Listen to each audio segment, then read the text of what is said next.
ప్రకృతి వ్యవసాయం, మిద్దె తోటల వంటి వినూత్న ఆలోచనలు భవిష్యత్తు వ్యవసాయాన్ని దిశానిర్దేశం చేస్తాయని, సేంద్రియ వ్యవసాయాన్ని అనుసరిస్తూ మిద్దె తోటలు నిర్వహిస్తున్న 30 మందిని ప్రోత్సహిస్తూ అవార్డులు అందజేయటం శుభపరిణామమని గుంటూరు ఎంపీ డాక్టర్ పెమ్మచాని చంద్రశేఖర్ అన్నారు. కొర్నేపాడు గ్రామంలో రైతు నేస్తం ఫౌండేషన్ ఆధ్వర్యంలో నిర్వహించిన ప్రకృతి వ్యవసాయ అవగాహన సదస్సులో ఎంపీ పెమ్మసాని పాల్గొని మాట్లాడారు. రోజు సమాజంలో అంటే స్వార్థం లేకుండా 10 మందికి బాగుండాలి అనే విధంగా ఇక్కడ ఈ గ్రామంలో ఇక్కడికి వచ్చి ఈ విధంగా కొన్ని వేల మందికి ట్రైనింగ్ ఇవ్వటం కానీ, ప్రతి ఒక్కరిని ఒక వ్యాపారవేత్తలుగా తయారు చేయాలనుకునేటువంటి సంకల్పం ఈ విధంగా చేయడం చాలా గొప్ప పరిణామం. సమాజంలో జరుగుతున్నటువంటి పరిణామాలకు దగ్గరగా సస్టైనబుల్ గా చేయాల్సిన అవసరం ఉంది. ఇట్లాంటి సమయంలోనే వ్యాపారవేత్తలు ఈ యూరియాకు బదులుగా ఏ విధంగా ఆవు వీటి నుంచి మనం తయారు చేసి ఈ ప్రాంతంలో ఉన్న రైతులందరికీ ఒక మోడరేట్ ధరల్లో ఇవ్వగలిగితే అది మంచి జరుగుతుంది.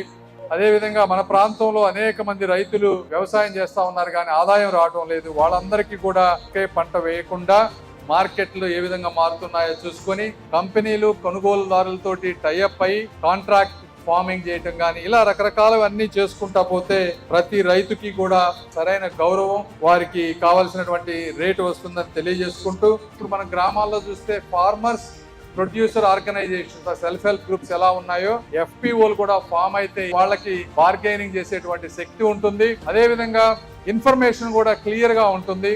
ఈ రోజు గౌరవ ముఖ్యమంత్రి గారు కూడా నేషన్ లో నెక్స్ట్ 5 years లో 50 లక్షల హెక్టార్లలో ప్రకృతి వ్యవసాయం చేయాలని, ఈ విధంగా వారు కూడా ఎక్కడికి పోయినా కూడా ఈ ప్రకృతి వ్యవసాయం గురించి ముందుకు తీసుకెళ్ళడం చేస్తా ఉన్నారు. ఈ కార్యక్రమానికి వచ్చిన మీ అందరికీ, అవార్డులు పొందిన వాళ్ళకి కూడా మరొకసారి అభినందనలు తెలుపుకుంటూ సెలవు తీసుకుంటున్నాను. Thank you.